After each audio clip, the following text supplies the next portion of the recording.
NEET छात्रा की मौत से जुड़ा हुआ ये पूरा मामला, जिसमें एम्स की मेडिकल बोर्ड अब जांच करेगी इस पूरे मामले की। एम्स मेडिकल बोर्ड को अब सबूत, जो साक्ष्य अभी तक जुटाए गए हैं, वो सबूत दे दिए गए हैं। परिजनों ने एडीजी कमजोर वर्ग से मुलाकात की। अमित कुमार जैन से शिकायत की गई है। एसएचओ रोशनी कुमारी की शिकायत की है परिवार वालों ने। डॉक्टरों की भी शिकायत, जिसमें डॉक्टरों की तरफ से भी लापरवाही की बात परिजन कह रहे हैं। और ऐसे में ये बहुत जरूरी है। और देखिए, अब सीधे रुक कर लेते हैं हमारे सहयोगी अमित का, जो हमारे साथ इस वक्त जुड़ने जा रहे हैं। और अमित देखिए हमारे साथ जुड़ गए हैं। अमित, चूंकि आप उस परिवार के बीच मौजूद हैं, परिवार ये कह रहा है कि भाई यहां पर एसएचओ से लेकर डॉक्टरों की भूमिका सब कुछ संदेहास्पद दिखती है। जरा परिवार के लोगों से ही जानिए कि अभी तक की जांच से क्या वो संतुष्ट हैं? बिल्कुल विवाद, देखिए परिवार के लोग जो हैं वो बेहद मर्माहत हैं और पुलिस की जो कार्यशैली रही है उस पर शुरू से सवाल खड़े करते रहे हैं। आज भी जब एसआईटी का गठन डीजीपी ने किया है तो उस एसआईटी पे भी पूरे तौर पे यकीन नहीं है। परिवार के लोगों से हमने बात की तो परिवार के लोगों का सीधे तौर पे कहना है कि हम चाहते हैं कि इस पूरे मामले की जाँच सीबीआई से हो। तो जो मृतक हैं उनके पिता हमारे साथ में हैं, माता हैं।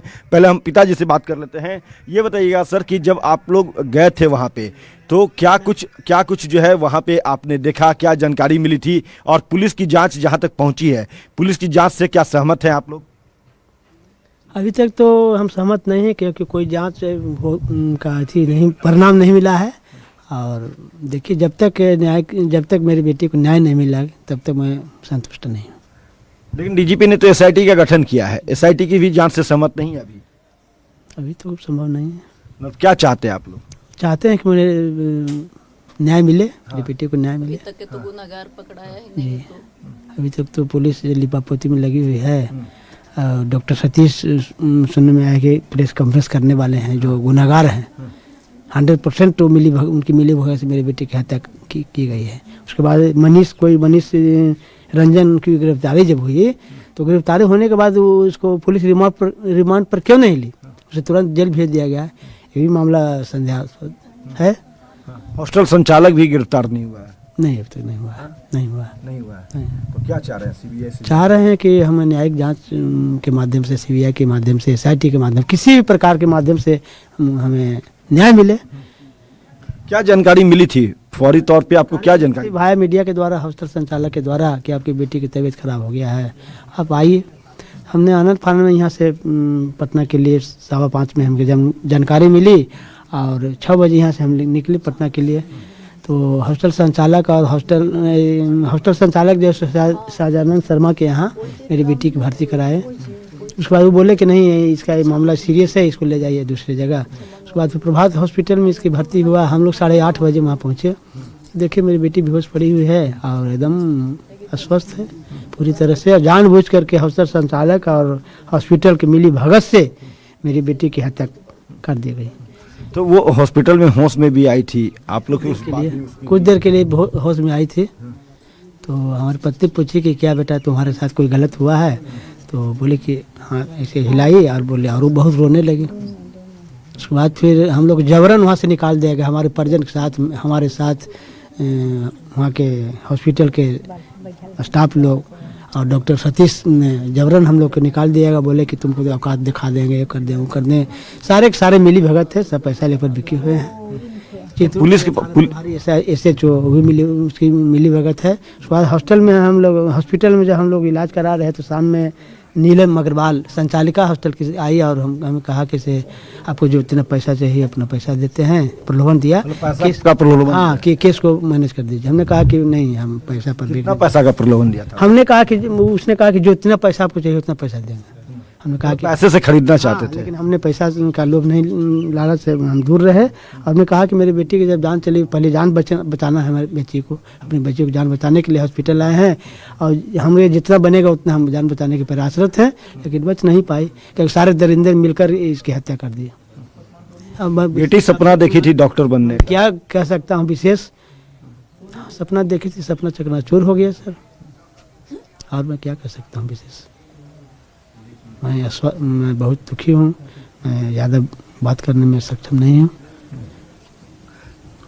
नहीं, सरकार पे भरोसा है, नीतीश कुमार पे भरोसा है? भरोसा है, लेकिन देखिए अभी तक तो कुछ परिणाम नहीं मिला है। अभी तक तो पुलिस की पापोती में लगी हुई है। भरोसा है सरकार पर, और देखिए न्याय मिल जाए तो भरोसा की पुष्टि की जाएगी। यही वजह है कि आप लोग चाहते हैं कि सीबीआई जांच हो इस मामले की? किसी भी प्रकार का जांच से मैं सहमत हूँ। लेकिन एसआईटी से नहीं? नहीं, ऐसा कोई बात नहीं कि हमें न्याय मिले, चाहे एसआईटी हो, सीबीआई है या अन्य संस्था हो, हमें न्याय मिलना चाहिए। मेरी बेटी चली गई इस दुनिया में, जो भी बिहार की बेटियां हैं, किसी भी जाति के हो, किसी भी धर्म के, किसी भी मजहब के हों, उनके बेटी के लिए सुरक्षा की दृष्टि से और उन्हें न्याय मिले। मेरी बेटी तो आएगी नहीं, बिल्कुल। लेकिन जो बिहार की बेटियां हैं उनके लिए मैं मांग करता हूँ कि अपनी बेटी को खो जांच हो, चुके हैं, और जो भी दोषी हैं, चाहे लेकिन कह रहे हैं कि दूसरी किसी बच्ची की जान न जाए, उसके सपने पर यूं वीरान न लगे।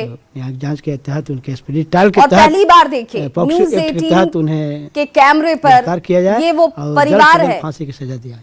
यही मैं जिसने कर सकता- और क्या कर अपनी बच्ची को खो दिया। देखिए वहाँ हूँ, और क्या मैं कर सकता हूँ। बिल्कुल, देखिए विवाह ये पिता हैं और इनकी बेबसी इसी से समझा जा सकता है कि जो पुलिस को सहयोग करना चाहिए था, जो पुलिस को निष्पक्ष होकर के जांच करनी चाहिए थी, उनकी कार्यशैली पे ये सवाल खड़ा कर रहे हैं। बेबस हैं, इनके हाथ में करने को कुछ नहीं। ये सिर्फ चाहते हैं कि दरिंदे जो हैं वो फांसी पे लटके, उनके विरुद्ध जो है वो कड़ी कार्रवाई हो, और वो कार्रवाई जो है चाहे वो सरकार स्तर पे हो या सीबीआई स्तर पे हो या फिर न्यायिक जांच हो, ये चाहते हैं कि जांच जल्द हो, निष्पक्ष हो, और जो दोषी हैं वो गिरफ्तार किए जाएं। जो अब तक की कार्यशैली है उसको लेकर के ये सवाल खड़ा कर रहे हैं। माँ भी हैं और परिवार की महिलाएं हैं, उनसे भी हम थोड़ा जानने की कोशिश करेंगे। जो बिल्कुल, महिला हैं अमित, उनसे जरा माँ जानने की से कोशिश बात करेंगे। करवाइए, क्योंकि एक बेटी अपनी माँ के ज्यादा करीब होती है, अपनी बातों को वो ज्यादा बेहतर तरीके से माँ के पास रख पाती है। देखिए, परिवार के लोग नहीं चाहते हैं कि माँ की चूंकि सेहत अभी अचानक खराब हो गई है, तो वो नहीं चाहते कि बात हो, लेकिन मरवाहत है। तस्वीरों के माध्यम से जरूर हम दिखाने की कोशिश कर रहे हैं कि माँ जो है वो काफ़ी स्वस्थ हो चुकी हैं और घटना से जो है सदमे में है माँ।